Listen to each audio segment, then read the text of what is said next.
Bonjour, et on alterne.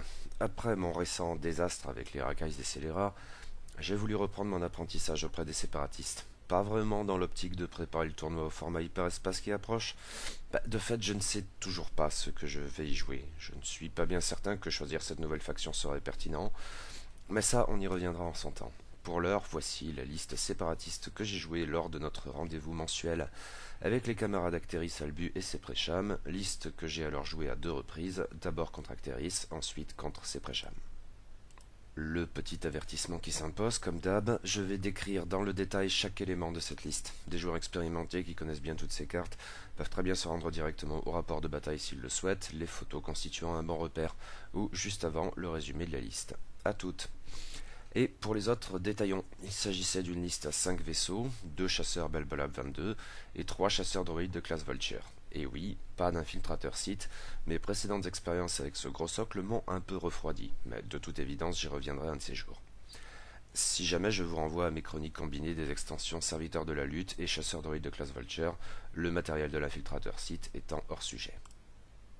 Commençons par le plus onéreux de ces vaisseaux, la star qui m'a toujours convaincu jusqu'à présent, entre mes mains comme en celle bien plus expérimentée de mes adversaires, le général Grievous à bord de son chasseur Belbolab 22, 47 points d'escadron, initiative 4. Le perfide Grievous a une aguichante capacité spéciale, quand il effectue une attaque principale, s'il n'est pas dans l'arc de tir du défenseur, il peut relancer jusqu'à 2 dés d'attaque, ce qui est très chouette. On est dès lors tenté de capitaliser sur ses capacités de flanqueur, et un bon moyen d'y parvenir est de lui associer le talent manœuvre improbable, 6 points d'escadron. Tant que Grievous effectue une attaque principale, s'il n'est pas dans l'arc de tir du défenseur, même condition donc, alors celui-ci lance un dé de moins. J'ai pu constater, d'abord dans la douleur puis avec joie, à quel point Grievous, piloté dans cette optique, pouvait se montrer horriblement dangereux. Mais il me paraissait utile de le renforcer un peu au cas où. Je lui ai donc associé le titre réservé au Belbolab, Soulless Swan, 10 points d'escadron, qui est certes onéreux mais tout de même très profitable. D'une part, là comme ça, il rajoute 2 points de coque au Belbolab, merci, c'est gentil. D'autre part, quand Grievous défend, si l'attaquant est hors de son arc de tir, condition cette fois différente des 2 précédentes, alors il peut relancer un dé de défense. Les 2 points de coque, c'est tout bénef de manière générale, mais ce petit truc en plus, si on apprécierait de ne pas avoir à y recourir trop souvent, peut s'avérer très utile si à un moment ou à un autre, Grievous se retrouve pris en sandwich ou astucieusement contourné. Et c'est tout, c'est déjà pas mal, pour le général Grievous. Équipé de la sorte, il représente 63 points d'escadron. Maintenant, dans cette optique, Grievous joue en solo. Comme je comptais jouer des chasseurs droïdes, je supposais qu'il serait pertinent d'associer à cette liste un second chasseur Belbolab 22, qui jouerait quant à lui de manière totalement différente en offrant un soutien aux droïdes, et ce notamment en embarquant un relais tactique. Et mon choix s'est porté sur le capitaine Sear, 39 points d'escadron, initiative 2, car il avait suscité ma curiosité tandis que je chroniquais l'extension serviteur de la lutte.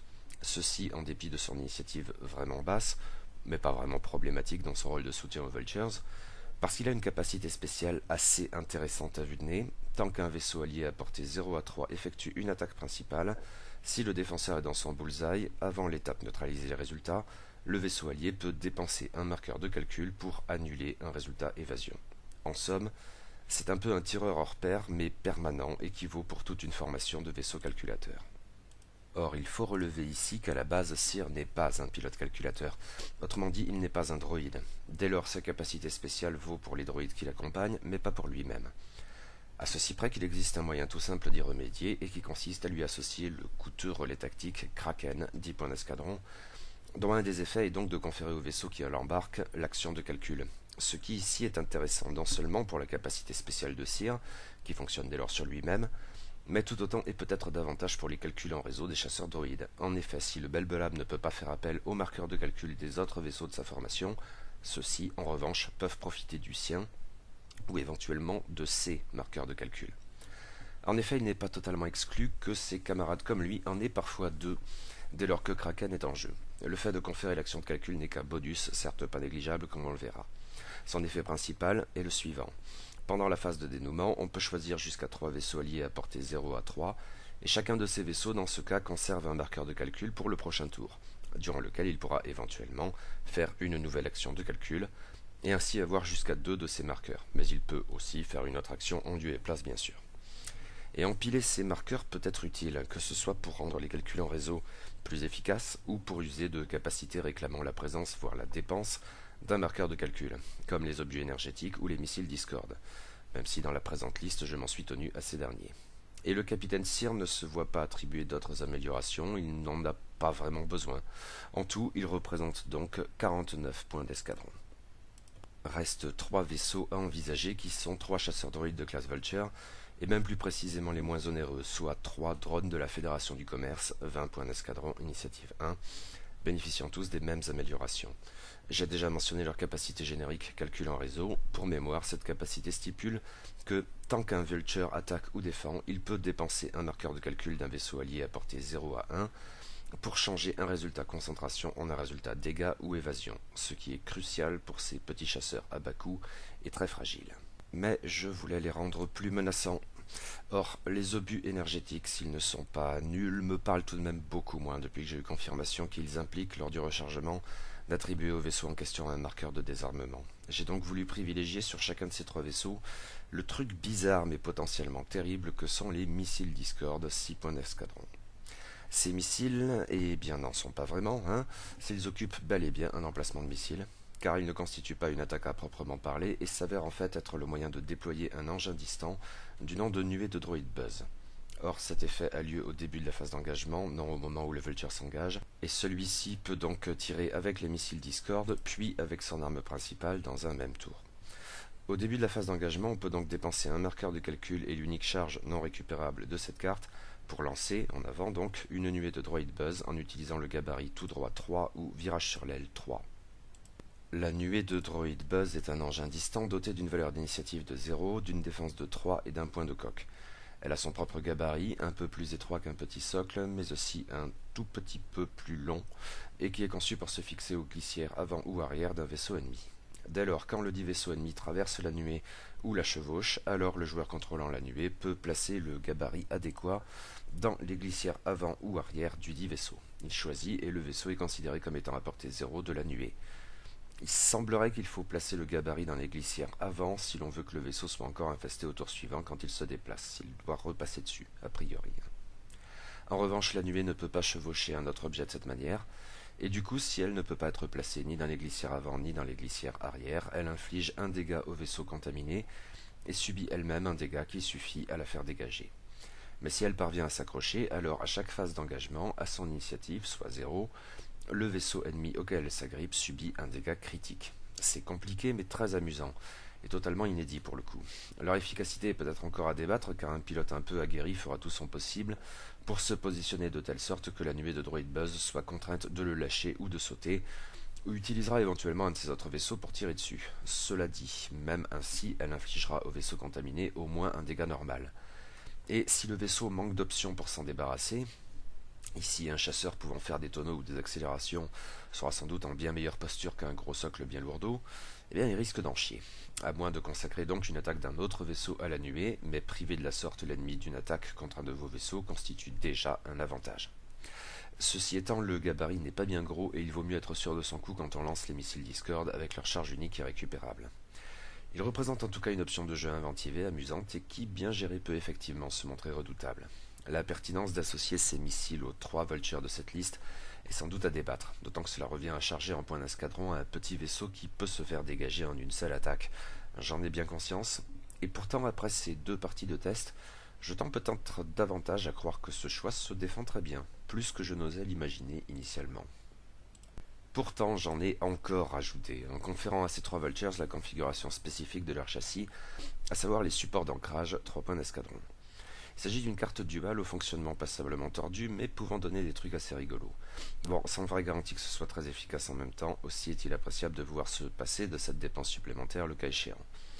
Je crains à vrai dire que son coût ne soit trop élevé, surtout si on envisage de jouer des Vultures en masse, et que cela dissuade les joueurs d'en faire usage, ce qui serait dommage. Mais bon, pour le moment, faisons avec.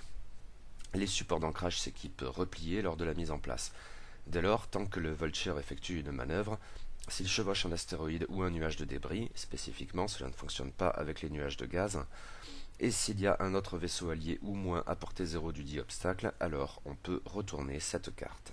Les supports d'ancrage sont désormais dépliés. Ils permettent déjà d'ignorer les obstacles à portée zéro ou quand on se déplace à travers eux. On ne prend donc pas de dégâts en atterrissant sur un astéroïde, on ne perd pas son action, on ne prend pas de stress sur un nuage de débris, on garde une opportunité de tir, etc. Et c'est là que les choses deviennent plus ambitieuses. Quand on révèle son cadran de manœuvre, s'il s'agit d'une manœuvre autre que tout droit à vitesse 2 et que l'on est à portée 0 d'un obstacle, on saute l'étape exécuter la manœuvre, autrement dit, on reste sur place et sur l'obstacle. Et on retire un marqueur de stress si jamais. Et si on a révélé sur le cadran une manœuvre de virage, on ne l'exécute pas, mais à la place on fait pivoter le vaisseau de 90 degrés dans la direction choisie. Le droïde reste calé sur son rocher ou truc et tourne pour se réserver les meilleurs arcs de tir. Et s'il y tient, il peut passer ainsi plusieurs tours d'affilée sur son caillou. En revanche, s'il exécute une manœuvre, et il n'y en a donc qu'une seule de possible pour se dégager, tout droit à vitesse 2, la formation dans l'adversaire pourrait tirer parti, alors les choses redeviennent normales et une fois la manœuvre exécutée, on retourne la carte. Les supports d'ancrage sont à nouveau repliés et c'est reparti. C'est une capacité unique en son genre qui adapte bien le lore de la prélogie et de Clone Wars et qui pourrait donner des trucs vraiment très rigolos. Encore une fois, il n'y a aucune garantie que cela se montre vraiment efficace, mais dans son principe c'est amusant et cela au moins est certain. Équipé de la sorte, chacun de ces drones de la Fédération du Commerce coûte donc 29 points d'escadron, soit 87 points d'escadron en tout. Quant à la liste complète, elle fait 199 points d'escadron. Voici le résumé. Chasseur Belbelab 22, Général Grievous 63 points d'escadron, soit Général Grievous, Cyborg ambitieux 47, Manœuvre improbable 6 et Seul Swan 10. Chasseur Belbelab 22, Capitaine Sear 49 points d'escadron en tout, Capitaine Sear, infiltrateur Kage 39 points d'escadron, Kraken 10 points d'escadron. Chasseur droïde de classe Vulture, drone de la Fédération du Commerce 29 points d'escadron en tout, drone de la Fédération du Commerce 20, missile Discord 6, support d'ancrage replié 3. Et vous me multipliez ce chasseur droïde par 3, ce qui fait donc en tout une liste à 199 points d'escadron. Les camarades d'Albu et Seprecham n'ayant pas joué l'un contre l'autre depuis un certain temps, ils se sont affrontés lors du premier round. Acteris était donc mon opposant. Il jouait une liste de la résistance, à l'autre bout de la chronologie filmique, un bug dans la continuité, avec 2 vaisseaux seulement, 2 YT-1300 récupérés, pilotés respectivement par Han Solo et Rey. Han Solo embarquait Chewbacca comme équipage et un canonnier à droit pour artilleur. Il bénéficie en outre de l'amélioration moteurs améliorée, ainsi que du talent adjectif spécifique à la résistance, héroïque. Rey, de son côté, embarquait Finn comme artilleur et bénéficiait du titre Faucon Millennium de Rey, ainsi que du pouvoir de la force as de la manœuvre. Il me semble que la dernière amélioration était bouclier amélioré. Bon, disons-le d'ores et déjà, je suppose que la configuration de la partie m'était très favorable dès le départ. 2 vaisseaux contre 5 de mon côté, même fragile, mais avec éventuellement autant d'attaques par tour, c'était déjà quelque chose, sans compter que 2 de mes vaisseaux bénéficiaient de la même attaque à 3D rouge que les YT-1300 en face. Les 3 Vultures c'était du bonus, mais un putain de bonus. L'unique dévers en défense des faucons était encore un autre problème pour Acteris, tout particulièrement avec un général Grievous conçu pour leur rentrer dans les fesses avec manœuvre improbable, même s'il me fallait prendre garde à la double tourelle du faucon. Et même si ces vaisseaux ennemis sont agiles pour des gros socles, cela a toutefois ses limites, plus particulièrement d'ailleurs dans le cas présent de l'avatar résistant du YT-1300. Le fait de n'avoir en tout que 2 opportunités de tir par tour conjuguées à la manœuvrabilité moyenne, disons, de ces vaisseaux, rendait en outre mes missiles Discord plus menaçants. Enfin, 2 gros socles en face, c'était tout bénef pour l'effet du capitaine Sear, tablant sur le bullseye. La détermination de l'initiative n'avait d'importance ici que pour le placement des obstacles, puisque tous mes vaisseaux, Grievous y compris, étaient d'une initiative inférieure à Han Solo, aussi bien qu'à Rey. Je m'étais muni des plus gros gabarits d'astéroïdes, 2 et de nuages de débris, 1 dans l'optique de jouer avec les supports d'ancrage. Acteris, lui, s'est décidé pour les 3 nuages de gaz, ce qui n'arrangeait pas mes affaires, mais bon, pas bien grave non plus. Les vaisseaux s'activaient dans cet ordre, alors je vais y intégrer les nuées de droïdes Buzz au cas où, à initiative 0, donc nuée de droïdes Buzz, drone de la Fédération du Commerce, Capitaine Sear, Général Grievous, Rey, Han Solo. Et ils s'engageaient précisément dans l'ordre inverse, Han Solo, Rey, Général Grievous, Capitaine Sear, drone de la Fédération du Commerce, nuée de droïdes Buzz. Pour ce qui est du déploiement, j'ai placé mes 3 Vultures alignés au centre avec Sear un peu en retrait à leur droite, à portée de tous pour son effet, mais tout en leur laissant du champ pour se positionner, après quoi il pourrait prendre sa place derrière eux au centre de la formation. Grievous était dans le couloir de droite, prêt à tracer, mais Acteris a placé Rey en face de lui assez logiquement, et mon général ne pouvait pas s'engager dans une opposition frontale, ce n'est pas son genre. La bizarrerie dans le déploiement tenait à la capacité spéciale du Han Solo résistant. Il s'est placé bien en avant, à la limite de ma moitié du tapis de jeu, avec un nuage de gaz opportunément placé entre lui et mes droïdes. Lesquels s'en foutaient un peu, à vrai dire. Acteris m'offrait 3 ou 4, je ne sais plus, opportunités de tir sur Han dès le premier tour, là où lui ne pouvait me tirer dessus qu'une seule fois. Même avec un obstacle de ce type entre nous, j'y gagnais. J'ai même tenté le coup des missiles Discord, mais j'ai raté Han de très peu. Ça s'est joué à 1 millimètre, franchement. Ceci tandis que Grievous bifurquait à gauche, Rey aussi, mais en s'avançant davantage, sans pouvoir pour autant attaquer mon Belbelab pour le moment. Mais à ce stade, les deux YT-1300 étaient amenés à se croiser, ce qui me bénéficiait encore. Grievous, simplement en tournant, a pu commencer à devenir menaçant pour les deux, et mon deuxième lancer de missile Discord, à cette fois payé, Han, était dès lors contaminé par une nuée de droïdes buzz. Puis Rey a bumpé dans un de mes droïdes, ce qui, sauf erreur, l'a empêché de faire pivoter sa tourelle. Le général Grievous en a aussitôt profité, évitant quant à lui la collision de peu, et paf, une attaque à 4 rouges avec 2 relances sans le moindre dévers en face pour résister. Grievous est méchant. Et Sir lui-même était bien placé pour s'en prendre lui aussi à Rey, tandis que les 3 Vultures harcelaient Han Solo. Et si Rey a bien souffert dans ce tour, c'est pourtant notre vieux vaurien qui en a le plus fait les frais. Il avait les Vultures au cul, une nuée de droïdes buzz sur lui, et 2 cartes de dégâts critiques, coque éventrée et fuite de carburant, qui faisaient une combinaison rigolote. Bref, Han Solo s'en est pris plein la poire, et le dégât critique qui lui a été infligé par les droïdes buzz l'a fait dégager du tapis de jeu. Et Rey, de son côté, n'était pas exactement en forme. Il lui restait 2 ou 3 points de coque, sauf erreur. Cependant, elle a su passer dans le dos de mes chasseurs et en a profité pour me sortir enfin un Vulture. Ma seule perte de toute la partie, avec les 2 boucliers du capitaine Sear, insuffisants pour en obtenir la moitié des points. Grievous et les 2 autres Vultures étaient intacts quand l'horloge a sonné. Car nous avons fini au temps, et le résultat, eh bien, c'était ce que l'on était en droit d'attendre de cette lutte trop déséquilibrée dès le départ, je suppose. J'ai marqué 168 points et Acteris 29 seulement, une partie qui a sans doute été très frustrante pour lui. Pour le second round, nous avons décidé d'opposer les vainqueurs entre eux, et j'ai donc affronté les racailles et scélérats de Seprecham, tandis qu'Acteris s'était opposé à la République d'Albu. Et c'est à nouveau l'occasion de remercier mon adversaire pour ces très chouettes photos en gros plan de notre partie. La liste de Seprecham était assez étrange, mais assurément rigolote et elle a globalement bien tourné. La pièce maîtresse était Emon Adzamin à bord de son patrouilleur de classe Firespray et, comme dans ma précédente expérience douloureuse, avec ce chouette pilote, il représentait à lui seul une moitié de liste. En fait, davantage encore que le mien puisqu'il se montait en tout à 102 points d'escadron. Il bénéficiait en effet du titre Andrastak, qui lui permettait d'embarquer à la fois des bombes à protons et des charges sismiques, mais il avait aussi des boucliers améliorés et un largage de cargaison illégal, ainsi qu'un équipage de luxe Boba Fett. Et à ses côtés, il y avait 3 petits vaisseaux à bas coût mais limités. Tout d'abord un chasseur taille Allen modifié ou taille de la guilde minière qui était le capitaine Sivor, avec le talent tir habile, que j'avais joué exactement sous cette forme et de manière plutôt concluante, même si avec des réserves quant au déclenchement de ses capacités spéciales, dans ma liste Soyata Corellia. Il y avait ensuite un chasseur Z-95 AF4, piloté par Kato Liachos et équipé de missiles à concussion. Et il y avait enfin un colon de la bordure extérieure à bord de son vaisseau de secours, issu de l'extension Faucon Millennium de Lando, et qui embarquait l'équipage Tobias Beckett. Bombes et missiles à concussion, ça s'annonçait compliqué pour mes droïdes. La liste de Seprecham représentait en tout 199 points d'escadron, comme la mienne. Nous avons donc déterminé aléatoirement à qui reviendrait la décision concernant le premier joueur, et j'ai choisi de jouer en dernier. La question ici concernait essentiellement Emon Adzamin et le général Grievous. Je supposais qu'il valait mieux que ce dernier se déplace avec la meilleure information. Les vaisseaux s'activaient donc dans l'ordre suivant: nuée de droïde Buzz, drone de la Fédération du Commerce, capitaine Sear, capitaine Sivor, colon de la bordure extérieure Kato Liachos, Emon Adzamin, général Grievous. Et il s'engageait dans cet ordre: Emon Adzamin, général Grievous, capitaine Sivor, colon de la bordure extérieure et Kato Liachos, capitaine Sear, drone de la Fédération du Commerce, nuée de droïde Buzz.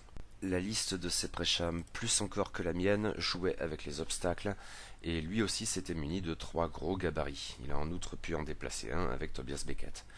Mon placement était au centre, en gros le même que dans la partie précédente. Le général Grievous s'était cependant placé cette fois à ma gauche et orienté pour rejoindre la bataille le plus rapidement possible.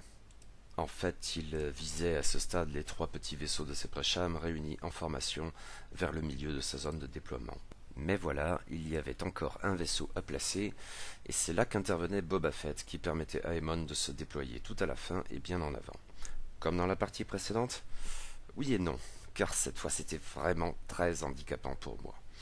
En effet, dès le premier tour, Aemon pourrait larguer avec ses gabarits chelous à vitesse 3, soit une bombe à protons, soit une charge sismique qui affecterait obligatoirement 3 à 4 de mes vaisseaux quoi que je fasse.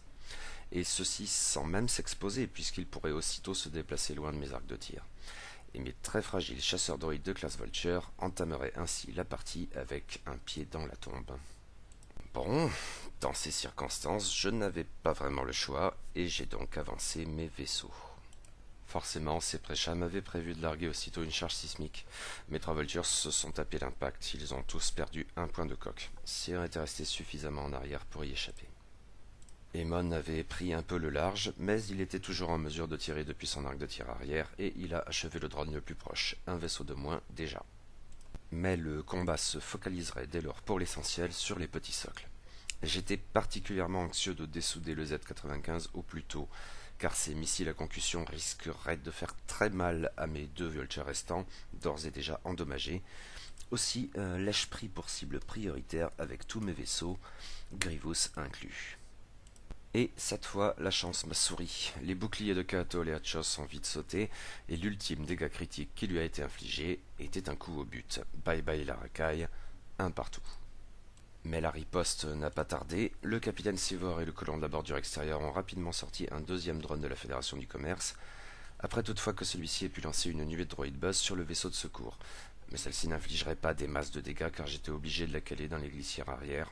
Bon, un critique, c'était déjà ça de prix. La situation devenait confuse avec les 5 petits socles qui demeuraient. Seer est entré en collision avec le vaisseau de secours, mais mon dernier drone a pu se retourner et surtout, le général Grievous a pu continuer ses attaques, idéalement placé sur le flanc du capitaine Sievor. Le taille de la guilde mineur n'a pas fait long feu dès lors. Il y avait là encore une nuée de droïdes buzz qui traînait, mais cette partie était décidément violente. Et ça n'allait pas s'arrêter là. Le vaisseau de secours a pu dégager mon dernier Vulture, tandis qu'Aemon Adzamin revenait enfin véritablement dans le combat. À vrai dire, son absence plus longue que prévu a clairement joué en ma faveur. Et il représentait clairement une menace pour Grievous, qui n'avait pas envie de se le payer de face. Et c'est Grievous. J'ai donc préféré foncer sur le Firespray pour entrer en collision avec lui et prohiber toute attaque sur mon Belbelab, et m'assurer plus ou moins un repositionnement plus intéressant au tour suivant. La première partie de ce plan a fonctionné, pas la seconde, comme on le verra plus loin. Plus haut, mon capitaine Seer avait enfin pu se retourner pour s'en prendre au colon de la bordure extérieure. Mais au tour suivant, il s'est passé un truc étonnant. J'avais prévu une manœuvre de retournement rouge donc pour Grievous alors intact, de sorte qu'il puisse s'en prendre à Aemon Adzamin, intact également, sauf erreur. Mais voilà, le Firespray se déplaçait avant, et au terme d'une manœuvre audacieuse au micro-poil, il a largué une cargaison égarée en plein sur Grievous. Or celle-ci constitue un obstacle, un nuage de débris plus précisément. Et si Grievous se moquait bien de l'engin largué dans le même tour par Aemon, ce qui est tout à fait possible, il y a même eu une fac à ce propos, nous avons supposé que le fait de chevaucher ce nouveau nuage de débris lui infligeait un marqueur de stress, ce qui rendait sa manœuvre rouge invalide. Grievous a dû aller tout droit comme un con, incapable de se retourner, et il a pris dans la gueule la nouvelle charge sismique d'Aemon sans être en mesure de riposter. Bien wesh, camarade Seprecham. Bon, en guise de consolation, plus profitable en fait, le capitaine Seer a fait dégager du tapis le colon de la bordure extérieure à peu près au même moment. Il me restait mes 2 Belbelab, à peine amochés.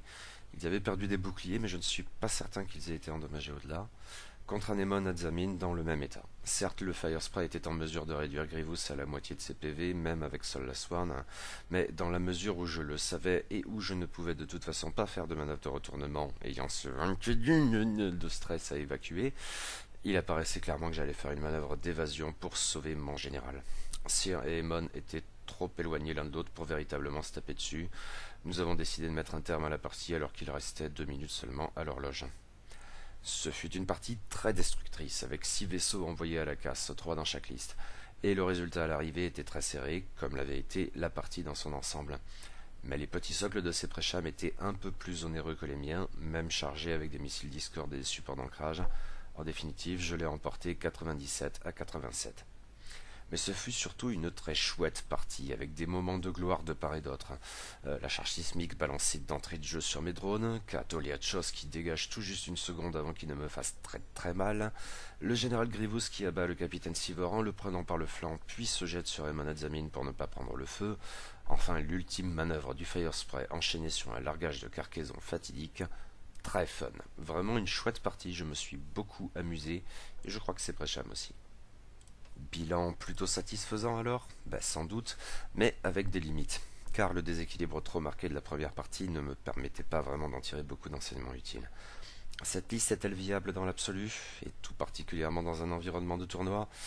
Je n'en suis franchement pas persuadé à ce stade, même si cela vaut sans doute le coup de se poser la question. Mais il y a peut-être des choses à retravailler qui pourraient changer la donne, éventuellement, mais le bilan implique alors de se poser la question de l'efficacité de divers éléments de la liste, séparément.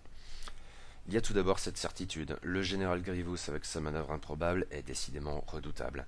Mais au-delà, le chasseur Bell Bulb 22 est de toute façon un chouette appareil. Plus ça va, plus je tends à croire que ce châssis est un atout majeur des séparatistes à ce stade. Même si la capacité du capitaine Sear n'a pas forcément beaucoup servi, son soutien aux droïdes était assurément bienvenu. Je crois que le bilan est également favorable pour ce qui est des missiles Discord et donc des nuées de droïdes buzz. Je n'étais pas certain qu'en embarquer le maximum, soit 3 sur autant de fragiles chasseurs droïdes de classe Vulture, était raisonnable, vraiment pas. Mais au sortir de cette partie, je tends de plus en plus à le croire. Je n'ai probablement pas assez le compas dans l'œil pour faire en sorte que les droïdes buzz chevauchent d'emblée un vaisseau ennemi à chaque coup, mais ça se travaille, et même un gabarit qui a visé trop court ou trop long peut avoir son utilité en influant sur les manœuvres de l'adversaire. Et quand la nuée touche, les dégâts qu'elle procure sont très appréciables. Dans la première partie, les droïdes Buzz ont eu raison de Han Solo, et dans la seconde, du seul vaisseau de secours, certes, mais en foutant le bordel dans l'escadron ennemi. Et j'apprécie beaucoup le fait de pouvoir lancer les missiles Discord et attaquer dans un même tour. Soit précisément ce que les obus énergétiques, qui m'emballaient beaucoup à la base, prohibent et même font plus que prohiber. Le problème est bien sûr le surcoût non négligeable que cette approche entraîne sur des Vultures. Mais plus ça va et plus je crois que ça en vaut la peine. En parlant de surcoût, que faire des supports d'ancrage? Ils sont sans doute un peu gadgetoïdes, et je n'ai jamais pu en profiter jusqu'au bout, c'est-à-dire me poser sur un caillou et y rester le tour suivant, voire le suivant, etc. Soit que mon vaisseau se fasse dézinguer avant ça, soit que ce soit bien l'obstacle choisi qui se fasse dézinguer quand un Eamon Adzamin ou un de ses copains amateurs de charge sismique rôde dans le coin. Cependant, les supports d'ancrage ne sont pas inutiles. Pour les droïdes, ils constituent comme un détecteur anti-collision 2 fois moins cher et permanent, et ça n'est pas rien. Bon, avec bien sûr un gros bémol, les manœuvres suivantes en sont forcément affectées. Mais le jeu peut en valoir la chandelle, je suppose. Je tends toujours à les croire un petit peu trop onéreux pour être vraiment viables. Un point de moins suffirait à me contenter. Et ils ne sont certainement pas indispensables, on peut trancher dans le gras si jamais, mais non, ils ne sont pas inutiles, loin de là, même sans parvenir à en exprimer tout le potentiel. En fait, au sortir de ces deux parties, la question que je me pose vraiment porte sur la réelle efficacité des relais tactiques, et en l'espèce de Kraken, sur le papier le plus alléchant, mais qui coûte tout de même une blinde, un petit point d'escadron. Car je n'en ai pas vraiment profité, pour la simple raison qu'avec les calculs en réseau, les Vultures sont du genre à consommer tous leurs marqueurs de calcul à toute vitesse et avant la fin du tour. Et c'est très bien comme ça, c'est un atout fun et conséquent de ces petits vaisseaux. Mais du coup, dans ces deux parties, je n'ai pu conserver des marqueurs de calcul d'un tour sur l'autre qu'une seule fois, en l'espèce vers le début de la bataille face aux racailles de ces préchams. Certes, quand il s'agissait de fumer Kato et Hatchos avant qu'il ne soit trop tard, mes Vultures étaient très contents d'avoir deux marqueurs de calcul chacun, qui pouvaient aussi leur servir pour lancer leurs missiles Discord. Mais cette unique occurrence suffit-elle à justifier la dépense de 10 points d'escadron? Je n'en suis vraiment pas persuadé. Surtout dans la mesure où je ne peux que constater ceci. Si je dégageais Kraken et les sympathiques mais un peu gadgetoïdes supports d'ancrage, eh bien je pourrais caler dans la compo un quatrième chasseur droïde de classe Vulture. À poil certes, mais cela aurait probablement plus d'effet. En fait, la principale utilité de Kraken dans ces deux parties était de conférer au capitaine Sear l'action de calcul, et c'est surtout en cela, via les calculs en réseau, qu'il a constitué un soutien tactique de poids pour les drones de la Fédération du Commerce. Enfin, cela et ses 3D d'attaque, obviously. C'est un peu léger pour 10 points d'escadron. Et là aussi, ça se réglerait très facilement. En fait, il suffirait de dégrader Cyrn, un pilote automatique fait un autre pour 2 points d'escadron de moins, toujours bon à prendre. Le Vulture supplémentaire pourrait alors devenir un drone séparatiste. Mais pour en rester au Belbelab, l'initiative qui passe de 2 à 1 n'est absolument pas significative, et la capacité de Cyrn dans ces parties du moins ne s'est que rarement montrée utile. C'est une piste, j'en ai quelques autres, on verra bien. Mais là présentement je ne sais toujours pas ce que je vais bien pouvoir jouer lors de ce tournoi à bordel. J'ai une semaine pour me décider.